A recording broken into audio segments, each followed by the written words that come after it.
जय हिंद दोस्तों, स्वागत करता हूं आपका अपने यूट्यूब चैनल ग्रेट पाठशाला पर। आशा करता हूं आप स्वस्थ होंगे। हम लोग भारतीय राज्य व्यवस्था की कक्षाएं लगातार क्रम में कर रहे हैं।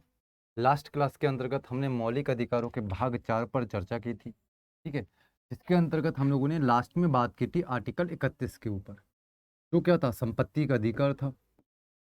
अगर आपसे पूछा जाएगा आर्टिकल 31 में किसका उल्लेख मिलता है, तो आप बता रहे होंगे आर्टिकल 31 में संपत्ति के अधिकार का उल्लेख मिलता है, जिसे 44 में संविधान संशोधन 1978 के माध्यम से फंडामेंटल राइट की श्रेणी से हटा दिया गया और इसे क्या बना दिया गया, लीगल राइट, विधिक अधिकार बना दिया गया है। और जब हम आर्टिकल 300 ए की बात करेंगे तो संपत्ति के अधिकार का उल्लेख आर्टिकल 300 ए के अंतर्गत मिलता है। ये सारी चीज़ों पर चर्चा हम लास्ट क्लास में कर चुके थे।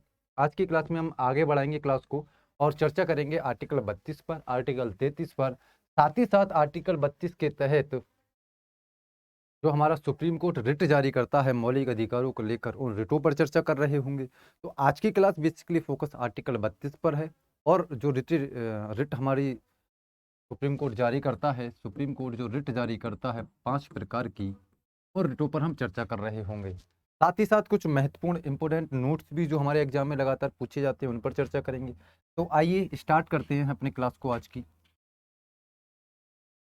लास्ट क्लास के अंतर्गत हम लोगों ने आर्टिकल 31 तक चर्चा की थी और आज का हमारा पहला आर्टिकल है अनुच्छेद 32।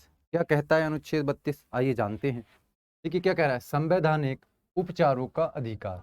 बहुत ज़्यादा इंपॉर्टेंट आर्टिकल है, वेरी इंपॉर्टेंट, मैं आपको इसे कहूँगा। एग्जाम में संभावना है आर्टिकल 31 के पूछे जाने की, क्योंकि वो समाप्त हुआ है। आर्टिकल 32 के पूछे जाने की, आर्टिकल 21 के पूछे जाने की, आर्टिकल 17 के पूछे जाने की।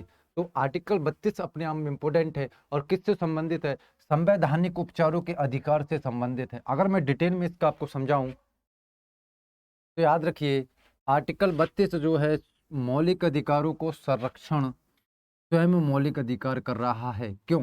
आर्टिकल 32 क्या करता है, संविधान के जो मौलिक अधिकार हैं उनका संरक्षण करता है। कैसे?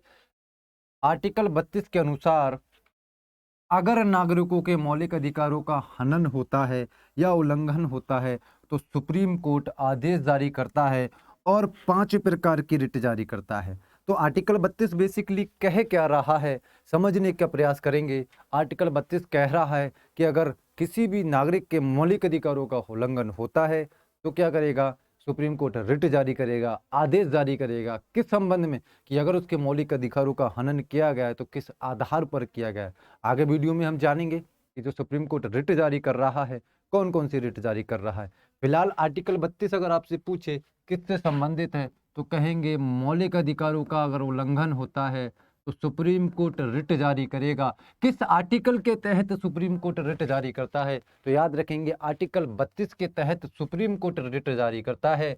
यहाँ याद रखेंगे कि हाई कोर्ट भी रिट जारी करता है, लेकिन हाई कोर्ट आर्टिकल 226 के तहत, जबकि सुप्रीम कोर्ट आर्टिकल 32 के तहत रिट जारी करता है। रिट जारी करने का मतलब है सुप्रीम कोर्ट को लगेगा कि अगर आपके मौलिक अधिकारों उल्लंघन हो रहा है, अगर ऐसा कोई भी कानून बनाया गया है तो उसे निरसित कर दिया जाएगा या समाप्त कर दिया जाएगा या असंवैधानिक घोषित कर दिया जाएगा। तो मैंने आपको क्या बताया कि अगर नागरिकों के मौलिक अधिकारों का या हमारे मौलिक अधिकारों का, कौन कौन से मौलिक अधिकार हैं? समानता का मौलिक अधिकार है, स्वतंत्रता का मौलिक अधिकार है, धार्मिक स्वतंत्रता का मौलिक अधिकार है, जीवन जीने का अधिकार है, विवाह करने का अधिकार है अपने मनचाहे व्यक्ति से। ये सारे आर्टिकल किस में आते हैं? हमारे फंडामेंटल राइट्स के अंतर्गत आते हैं। अगर इनमें से किसी का भी उल्लंघन होगा तो सुप्रीम कोर्ट रिट जारी कर सकता है और आप सीधे कहाँ जा सकते हैं? सुप्रीम कोर्ट में जा सकते हैं। तो इस आधार पर हम कह सकते हैं कि मौलिक अधिकारों के संरक्षण का जो कार्य है वो कौन कर रहा है? आर्टिकल 32 मौलिक अधिकारों के संरक्षण का कार्य कर रहा है। और इसलिए यहाँ कहा भी गया कि मौलिक अधिकारों का संरक्षण स्वयं मौलिक अधिकार कर रहा है। नेक्स्ट हमारी लाइन है, बी आर अम्बेडकर ने आर्टिकल 32 को भारतीय संविधान का महत्वपूर्ण अनुच्छेद मानते हुए उसे भारतीय संविधान की आत्मा, हृदय, दीवार, दिल की संज्ञा दी है। तो किसने आर्टिकल 32 को संविधान की आत्मा की संज्ञा दी है? तो याद रखेंगे बी आर अम्बेडकर ने आर्टिकल 32 को महत्वपूर्ण अनुच्छेद माना है। साथ ही साथ उसे किसकी संज्ञा दी है? संविधान के दिल की, संविधान के दीवार की, संविधान की आत्मा की संज्ञा बी आर अम्बेडकर ने आर्टिकल 32 को दी है। तो याद रखेंगे, आर्टिकल 32 एक मौलिक अधिकार है और वो मौलिक अधिकार ही स्वयं क्या कर रहे हैं, मौलिक अधिकारों की रक्षा कर रहे हैं। तो मौलिक अधिकार में आर्टिकल 32 मौलिक अधिकारों की रक्षा करता है। अगर नागरिकों के मौलिक अधिकारों का हनन होता है तो सुप्रीम कोर्ट रिट जारी करता है। तो आइए जानते हैं कितने प्रकार के रिट सुप्रीम कोर्ट जो है वो जारी करता है। तो यहाँ आप समझ गए होंगे, यहाँ आपको याद रखना है आर्टिकल 32 बहुत ज़्यादा इंपॉर्टेंट है। सारी चीज़ें मैंने आपको समझाई हैं, ठीक है। किसने संविधान की आत्मा आर्टिकल 32 को कहा है? तो याद रखेंगे, बी आर अम्बेडकर ने आर्टिकल 32 को संविधान की आत्मा की संज्ञा दी है। नेक्स्ट बात करते हैं। तो सॉरी तो लास्ट में हम लोगों ने क्या कहा कि सुप्रीम कोर्ट 5 प्रकार की रिट जारी करता है। पहली चीज़ तो ये हम कह रहे थे कितने प्रकार की रिट जारी करता है, तो हमने पढ़ा था सुप्रीम कोर्ट अगर आर्टिकल 32 का उल्लंघन होगा तो रिट जारी करेगा। कितने प्रकार की रिट जारी करता है? तो 5 प्रकार की जो है रिट जारी करता है। किस आर्टिकल के तहत? याद रखेंगे, आर्टिकल 32 के तहत सुप्रीम कोर्ट रिट जारी करता है अगर किसी भी नागरिकों के मौलिक अधिकार का उल्लंघन होता है तब। कौन कौन सी रिटें हैं? 5 प्रकार की। पहली रिट है बंधी प्रत्यक्षीकरण, ठीक है, याद रखनी है। दूसरी रिट है परमादेश, हम आपको आदेश देते हैं। तीसरा है प्रतिषेध। चौथा है उत्प्रेषण। और 5वीं रिट हमारी है अधिकार परीक्षा। अब यहाँ से चीज़ों को समझिए। पहले तरीके से तो हमसे पूछेगा कितने प्रकार की रिट जारी करता है, तो आप बताएंगे 5 प्रकार की जो रिट है वो सुप्रीम कोर्ट जारी करता है, ठीक है भैया। नेक्स्ट आपको क्या याद रखना हो, कौन कौन सी रिट के नाम है याद रखने। क्यों पूछेगा? 5 प्रकार की जो सुप्रीम कोर्ट रिट जारी करता है, निम्नलिखित में से कौन सी सम्मिलित नहीं है? निम्न में से कौन सी सम्मिलित नहीं है? तो ये 5 आपको याद रखनी है। आगे हम स्लाइड्स में जानेंगे कि बंदी प्रत्यक्षीकरण रिट का क्या मतलब होता है, परमादेश की रिट का मतलब क्या होता है, या जितने भी रिट हैं इनका क्या शाब्दिक अर्थ या क्या मतलब होता है। सारी चीज़ें हम जान रहे होंगे। यहाँ आपको याद रखना है 5 प्रकार के रिट सुप्रीम कोर्ट जारी करता है। पहली बंदी प्रत्यक्षीकरण, परमादेश, प्रतिषेध, उत्प्रेषण और अधिकार परीक्षा। तो ये सारी आपको याद रखनी है, आराम से याद रख लेंगे आप लोग। नेक्स्ट हम सबसे पहले बात करते हैं बंदी प्रत्यक्षीकरण के बारे में। देखिए सबसे पहली रिट हमारी कौन सी है? तो आप कहेंगे पहली रिट है बंदी प्रत्यक्षीकरण। इसके अंतर्गत न्यायालय आदेश देता है कि जिस भी व्यक्ति के मौलिक अधिकारों का उल्लंघन हुआ है या हनन किया गया है उसे न्यायालय के समक्ष प्रस्तुत किया जाए। समझ गए? तो पहली रिट है आर्टिकल 32 के तहत ही तो सुप्रीम कोर्ट ने जारी की होगी। ये चीज़ तो मैं आपको बता ही चुका। आर्टिकल 32 के तहत सुप्रीम कोर्ट रिट जारी करता है। तो क्या कह रहा है कि न्यायालय आदेश देगा कि जिस भी व्यक्ति के मौलिक अधिकारों का उल्लंघन हो रहा है उस व्यक्ति को न्यायालय के समक्ष उपस्थित किया जाए। और न्यायालय जांच करता है कि जो व्यक्ति की गिरफ्तारी की गई है वो सही है या नहीं। मान लीजिए आपकी जो गिरफ्तारी की गई है गलत तरीके से की गई है, आपने वो जुर्म किया ही नहीं। एग्जाम्पल में समझिए, आपको गिरफ्तार किया गया है लेकिन जो गुनाह है या जो क्राइम है आपने किया ही नहीं है, तो इस आधार पर आपके मौलिक अधिकारों का उल्लंघन हो रहा है। क्यों भाई? जब हमने कोई गुनाह किया ही नहीं, जो क्राइम जो है वो किया ही नहीं है, तो फिर हमें गिरफ्तारी किस आधार पर की गई है? गलत तरीके से गिरफ्तारी की गई है। अगर सुप्रीम कोर्ट को ऐसे लगता है तो आप क्या करेंगे? सुप्रीम कोर्ट में अपील करेंगे, ठीक है। और सुप्रीम कोर्ट की हमारे मौलिक अधिकारों का उल्लंघन किया जा रहा है या हुआ है तो सुप्रीम कोर्ट इस आधार पर रिट जारी करेगा बंदी प्रत्यक्षीकरण की और कहेगा कि जिस भी व्यक्ति के मौलिक अधिकारों का उल्लंघन हुआ है उस व्यक्ति को न्यायालय के समक्ष प्रस्तुत किया जाए। आप न्यायालय में जाएंगे, उसके बाद क्या होगा? न्यायालय जांच कराएगा कि आपकी गिरफ्तारी सही की गई है या नहीं, मतलब आपने सच में क्राइम किया है या नहीं, या क्राइम की जो सजा दी गई है वो सही है या नहीं। एक प्रकार के न्यायिक पुनरावलोकन की भी हमें जो है वो यहाँ स्मृति देखने को मिलती है। अप्रत्यक्ष है लेकिन देखने को मिलती है। तो न्यायालय क्या करेगा? जांच करेगा। अगर गिरफ्तारी सही होगी तो आपको गिरफ्तार किया जाएगा, या जो भी सजा दी गई वो दी जाएगी, या नहीं दी गई हो तो सजा दी जाएगी। लेकिन अगर सुप्रीम कोर्ट को लगेगा आपकी गिरफ्तारी की गई है वो गलत तरीके से की गई है, तो सुप्रीम कोर्ट वहीं पर आपकी गिरफ्तारी को रद्द कर देगा और आपको क्या करेगा, बाइज्जत बरी कर देगा। तो बंदी प्रत्यक्षीकरण की जो रिट है वो गिरफ्तार किए हुए व्यक्ति के लिए जारी की जाती है। ठीक है, याद रखेंगे। और सबसे महत्वपूर्ण रिट यही होती है, जितनी भी रिट हैं सुप्रीम कोर्ट जारी करता है उनके अंतर्गत सबसे महत्वपूर्ण रिट आपसे पूछी जाएगी, सबसे महत्वपूर्ण रिट है। ठीक है, नेक्स्ट हम बात करते हैं, पहली रिट के बारे में हमने चर्चा कर ली। नेक्स्ट हमारी रिट है नंबर 2 की, परमादेश, जिसका शाब्दिक अर्थ होता है मैं आदेश देता हूं। मैं का मतलब यहाँ तात्पर्य किससे है, मैं का मतलब यहाँ सुप्रीम कोर्ट से है। तो सुप्रीम कोर्ट क्या कहता है, इसका अर्थ है मैं आपको आदेश देता हूं। क्यों देता हूं, तो याद रखेंगे यह रिट सिर्फ सार्वजनिक अधिकारी के खिलाफ जारी हो सकती है, गैर सरकारी व्यक्ति के खिलाफ यह रिट जारी नहीं की जाती। जब किसी अधिकारों जब तो यहाँ पर मैं आपको पहले यहाँ इतनी चीज़ हम समझते हैं जो हमने लाइन पढ़ी है कि यह सबसे पहले तो क्या बताएगी, सरकारी अधिकारी सार्वजनिक अधिकारी के खिलाफ जारी की जाएगी। किसके खिलाफ, सार्वजनिक अधिकारी के खिलाफ जारी की जाएगी, ना कि किसी गैर सरकारी के व्यक्ति के खिलाफ जारी नहीं, ये रिट जारी नहीं की जा सकती। कब जारी की जाती है, जब कोई भी अधिकारी या जो सार्वजनिक अधिकारी है वो अपने अपने कर्तव्यों को पूरा नहीं करता है, तो सुप्रीम कोर्ट आदेश देता है। क्या आदेश देता है कि बताइए भैया आप अपने वैधानिक कर्तव्यों को किस कारण से पूरा नहीं कर रहे हैं, या जो आपका पद है आप उस पद के कार्य किस आधार पर नहीं कर रहे हैं, आपको कारण बताना होगा। अगर आप कारण नहीं बताते हैं तब तक आप क्या कर सकते हैं, फिर कार्य नहीं कर पाएंगे। तो याद रखेंगे सरकारी व्यक्ति के खिलाफ ये जारी की जाएगी, सार्वजनिक अधिकारी के खिलाफ, जब किसी अधिकारों अधिकारी के द्वारा अपने वैधानिक कर्तव्य पूरा न करने के कारण किसी के मूल अधिकारों का उल्लंघन हो रहा है। मान लीजिए कोई व्यक्ति, आप डीएम हैं, कलेक्टर हैं, और कोई व्यक्ति आपके पास जमीन का विवाद लेकर आया है जो आपके कार्य क्षेत्र के अंतर्गत सम्मिलित है, लेकिन आप उस कार्य को नहीं करते हैं। भाई डीएम हैं आप, डिस्ट्रिक्ट मजिस्ट्रेट हैं, कार्य क्षेत्र के अंतर्गत कोई भी व्यक्ति आपको कार्य लेकर आया और आप उस कार्य को नहीं करते हैं, जो कार्य आपने नहीं किया, अगर इस कार्य के द्वारा उसके फंडामेंटल राइट्स का उल्लंघन होगा तो सुप्रीम कोर्ट क्या करेगा, रिट जारी करेगा।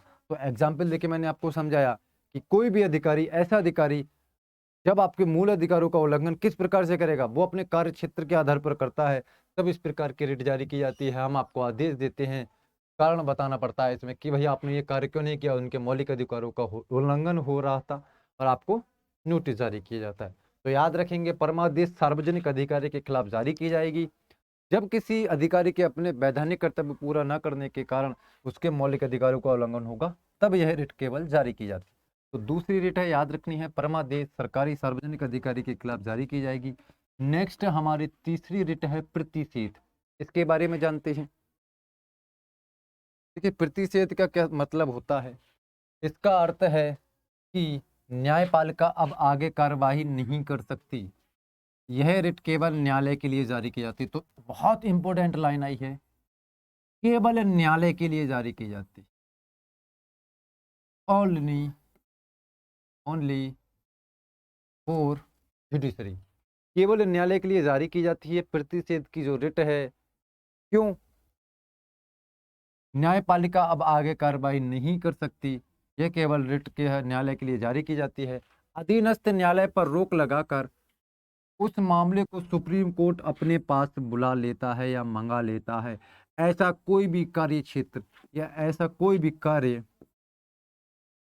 या ऐसा कोई भी मुकदमा जो अधीनस्थ न्यायालयों के कार्य क्षेत्र से बाहर का है, ना तो वो हाई कोर्ट के अंतर्गत आता है, ठीक है, ना ही डिस्ट्रिक्ट कोर्ट के अंतर्गत आता है, लेकिन हाई कोर्ट उस पर कार्यवाही करता है। जब सुप्रीम कोर्ट को ऐसा सूचित किया जाता है, सुप्रीम कोर्ट को पता लगता है कि भाई ये जो कार्य हाई कोर्ट के कार्यवाही हाई कोर्ट कर रहा है इस मुकदमे के अंतर्गत, ये तो उसके कार्य क्षेत्र से ही बाहर है। जब ऐसा सुप्रीम कोर्ट को लगता है तब सुप्रीम कोर्ट प्रतिषेध की रिट जारी करता है और कहता है कि न्यायपालिका अब आगे की कार्रवाई नहीं कर सकती है, जो भी कार्य हुआ है उसे वो अपने पास बुला लेता है, मंगा लेता है कि अब आगे की जो कार्रवाई होगी वो सुप्रीम कोर्ट खुद करेगा, हाई कोर्ट नहीं कर सकता, क्योंकि ये उसके कार्य क्षेत्र में सम्मिलित नहीं है। याद रखेंगे, ठीक है। तो सारी चीजें आपको याद रखनी है। प्रतिषेध में भी हम पढ़ चुके कि न्यायालय में केवल ये न्यायालय के लिए रिट जारी की जाती है। नेक्स्ट बात करते हैं अब हम लोग। नेक्स्ट हमारी रिट है उत्प्रेषण की रिट। याद रखेंगे, यह भी क्या है, न्यायालय के लिए, अधीनस्थ न्यायालयों के खिलाफ जारी की जाती है।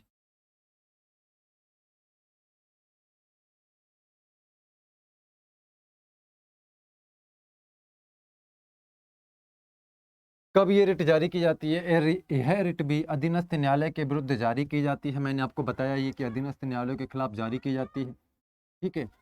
अधीनस्थ न्यायालय को किसी फैसला सुनाने के बाद भी उसको रद्द करने व मामले को सुप्रीम कोर्ट स्वयं देखता है। मैं आपको सरल भाषा में समझा, ये मुकदमा है, ये मैंने आपको क्या बताया, मुकदमा है। हाई कोर्ट क्या कर रहा था, यहां से मैं समझाऊं आपको।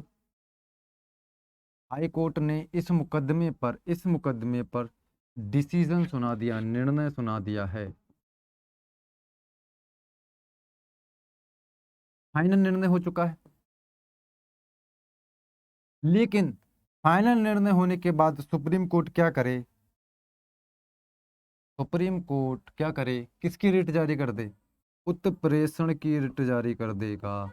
तब ये जो फैसला सुनाया गया है उस फैसले को रद्द कर दिया जाएगा और सुप्रीम कोर्ट जो ये मुकदमा था इसकी जो कार्यवाही है, इसकी कार्यवाही का संचालन सुप्रीम कोर्ट स्वयं करेगा, स्वयं देखेगा। डेट मीन्स क्या हुआ, एक मुकदमा आया, हाई कोर्ट ने उस पर निर्णय सुना दिया, लेकिन सुप्रीम कोर्ट को लगता है कि ये जो निर्णय सुनाया गया है उसमें किसी प्रकार के पक्षपात की बात है या किसी के मौलिक अधिकारों का उल्लंघन हो रहा है या ये उसके कार्य क्षेत्र से बाहर है, तो सुप्रीम कोर्ट निर्णय सुनाने के बाद भी क्या कर सकता है, उत्प्रेषण की रिट के माध्यम से जो मुकदमा था उसे अपने पास बुला लेगा और जो निर्णय सुनाया गया उसे रद्द घोषित कर दिया जाएगा। इसलिए इस रिट, जब जो निर्णय सुना दिया गया था उस निर्णय को भी क्या कर दिया गया, रद्द कर दिया गया। समझिए बात को, निर्णय सुनाया गया है उसे भी रद्द कर दिया गया और दोबारा से इस निर्णय को सुनाया जाएगा। इसका मतलब इसका क्या कर दिया गया, पोस्टमार्टम की संज्ञा किस रिट को दी जाती है। फैसला सुनाने के बाद भी उसमें दोबारा फैसला देना, दोबारा उसमें चर्चाएं होना, पूरे मुकदमे को दोबारा से चलना, यही क्रिया क्या कहलाती है, पोस्टमार्टम की कहलाती है। इसलिए इस रिट को पोस्टमार्टम की संज्ञा दी जाती है। निर्णय सुनाने के बाद पूर्ण निर्णय हो गया उसके बाद भी क्या है, हम निर्णय को रद्द कर सकते हैं सुप्रीम कोर्ट के पास। इस रिट के आधार पर यह शक्ति है सुप्रीम कोर्ट के पास। क्यों करेगा, ये मैंने आपको सारी चीजें बताई हैं। तो याद रखेंगे, जब भी मुकदमे में अधीनस्थ न्यायालय निर्णय सुना देगा तो सुप्रीम कोर्ट उत्प्रेषण रिट के माध्यम से उसके निर्णय को क्या कर सकता है, उसके निर्णय को रद्द कर सकता है और जो वो कार्यवाही कर रहा था उस कार्यवाही को अपने पास बुला लेता है। याद रखेंगे, उत्प्रेषण रिट को ही पोस्टमार्टम की संज्ञा दी गई है। पोस्टमार्टम रिट किसे कहते हैं, तो उत्प्रेषण रिट को पोस्टमार्टम की संज्ञा दी गई है। तो ये सारी चीजें आपको समझ में आ रही होंगी, आई होप, है ना। और लास्ट हमारी रिट है अधिकार परीक्षा की 5वीं रिट है। कौन सी रिट है, अधिकार परीक्षा। आइए जानते हैं अधिकार परीक्षा की रिट के बारे में। तो देखिए, सबसे पहले बात कर रहे हैं कि हम लोग अधिकार परीक्षा की रिट के बारे में जब हम बात कर रहे हैं तो जब कोई व्यक्ति ऐसे पदाधिकारी के रूप में कार्य करने लगता है जिसके रूप में कार्य करने का उसे वैधानिक रूप से अधिकार नहीं है, ध्यान से पढ़िए, वैधानिक रूप में अधिकार उसके पास नहीं है लेकिन वो उस पद पर कार्य कर रहा है, तब न्यायालय जो है अधिकार परीक्षा रिट के माध्यम से आदेश जारी करके उस व्यक्ति से पूछता है कि वह किस अधिकार से कार्य कर रहा है, क्योंकि ये उसका कार्य क्षेत्र ही नहीं है जिस क्षेत्र में वो कार्य कर रहा है। और जब तक इस बात का संतोषजनक उत्तर नहीं दिया जाता है तब तक वह कार्य नहीं कर सकता। यह मतलब होता है अधिकार परीक्षा रिट का। आप सरल भाषा में समझिए। कैसे? यहाँ समझिए, एग्जाम्पल ले लीजिए। ए व्यक्ति है, ठीक है, ये सब इंस्पेक्टर है, सब इंस्पेक्टर की पोस्ट पे है, और जेड व्यक्ति ने मर्डर किया। मर्डर करके पुलिस ने इसे क्या कर लिया? गिरफ्तार कर लिया है। और जब इसे थाने लेके जाते हैं तो जो एसआई भाई साहब हैं थाने में ही इसने मर्डर किया इसका फैसला सुना देते हैं कि इस व्यक्ति को 6 महीने की सजा दी जाएगी।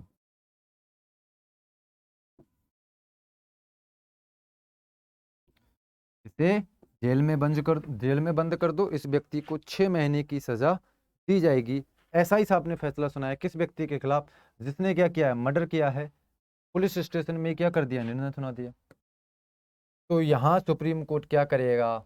अधिकार परीक्षा की रिट जारी करेगा कि जो फैसला सुनाने की शक्ति है वो जज के पास है, ना कि आपके पास। तो ये जज का कार्य क्षेत्र था। भाई कायदे में क्या होता? इसे गिरफ्तार किया जाता, न्यायालय में प्रस्तुत किया जाता और न्यायालय क्या करता? उसे सजा सुनाता।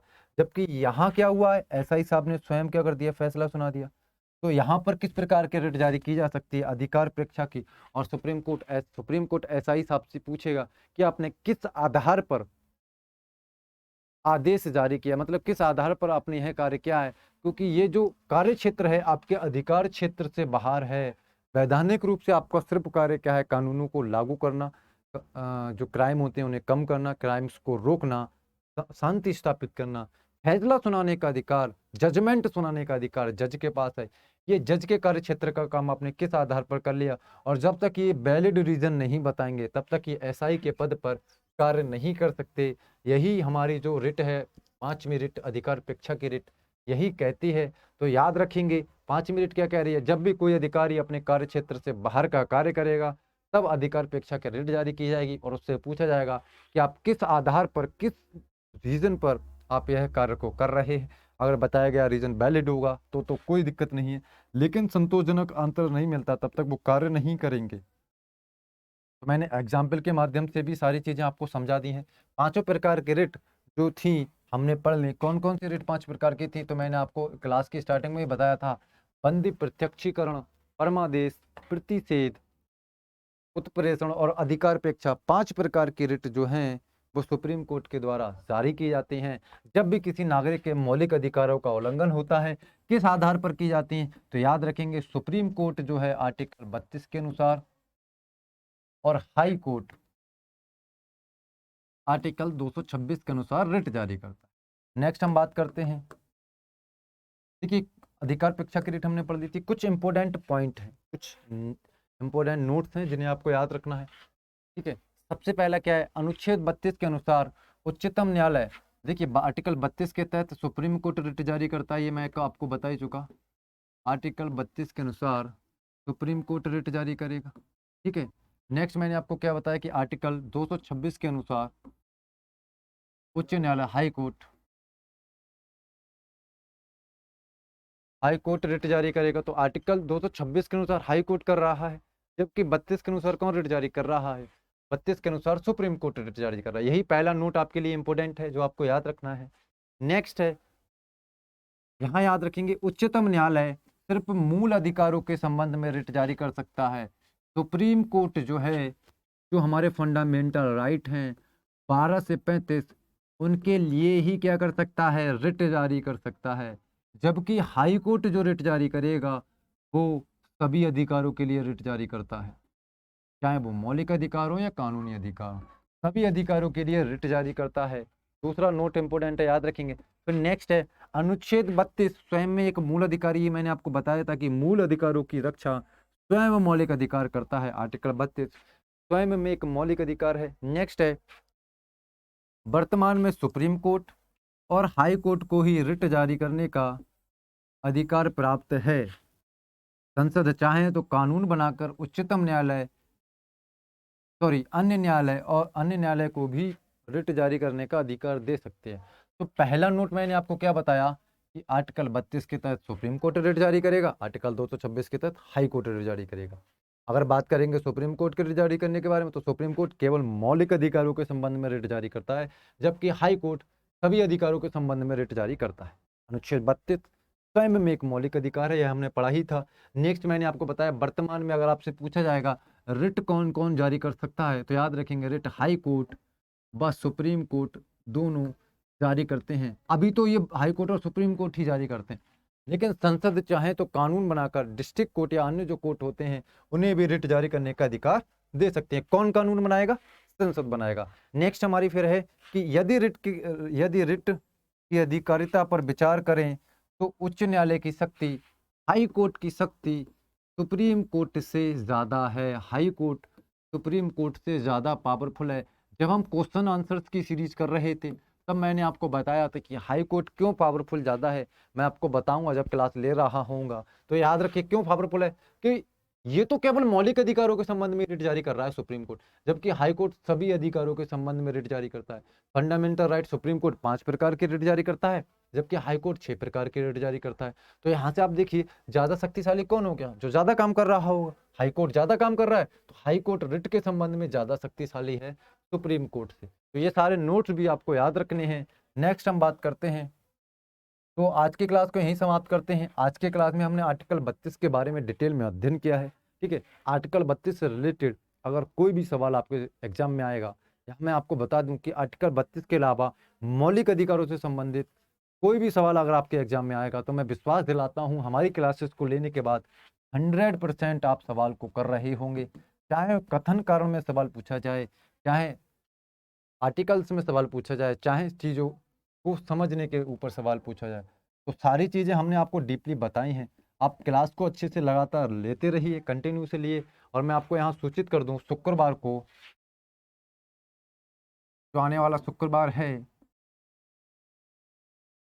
इसमें आपको लाइव टेस्ट होगा, पॉलिटी का लाइव टेस्ट होने वाला है। तो जो भी लोग इस क्लास को देखें वो उस शाम को ज़रूर जुड़ें लाइव क्लास से। लाइव क्लास का टाइमिंग में जब हम क्लास लेने वाले होंगे उससे एक दिन पहले आपको सूचित कर दिया जाएगा कि किस टाइमिंग पर क्लास होगी। बेसिकली टाइम जो है वो 7 PM से 8 PM होने की संभावना है। तो आप सभी लोग 7 PM से 8 PM लाइव ज़रूर आएँ। ठीक है, मैं आपसे आग्रह करता हूँ, मेरा आपसे निवेदन है कि इस क्लास को ज़रूर आप लें, क्योंकि इसमें हम जो पॉलिटी के टॉप 30 क्वेश्चन लेते हैं वो हम पूरी पॉलिटी की क्लासेस से लेते हैं। इसमें क्या होता है, कुछ क्वेश्चन लास्ट जो हमने क्लास ली है उसके शामिल होते हैं, कुछ क्लास ऐसे क्वेश्चंस होते हैं जो क्लासेस में नहीं हुए हैं, आने वाली क्लासेस में होंगे, लेकिन हम शामिल करते हैं। चूंकि आपके एग्जाम के लिए हम प्रिपेयर आपको कर रहे हैं, तो ये टॉप 30 क्वेश्चन आपके लिए वरदान साबित होंगे। जब आप हमारी क्लासेस को ले रहे होंगे, जब हम टेस्ट सीरीज करेंगे, तो आप देखेंगे क्वेश्चन जो है वो बेटर आपको देखने को मिलेंगे, करने पर आपको मजा आएगा।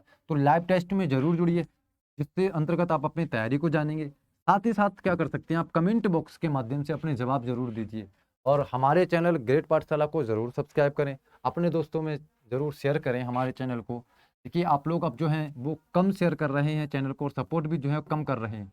लगातार हमारी टीम आपके लिए इतनी मेहनत कर रही है, तो कृपया आप लोग जो है हमें समर्थन करिए और हमारे चैनल को ज़्यादा से ज़्यादा शेयर कीजिए। ठीक है, हम भारतवासी लोग हैं, अगर हम ठान लेते हैं किसी भी चीज़ को करने के लिए तो हम कर सकते हैं। मुझे विश्वास है आप लोग ज़रूर हमारे चैनल को शेयर करेंगे। ठीक है, तो आज की क्लास को यहीं समाप्त करते हैं।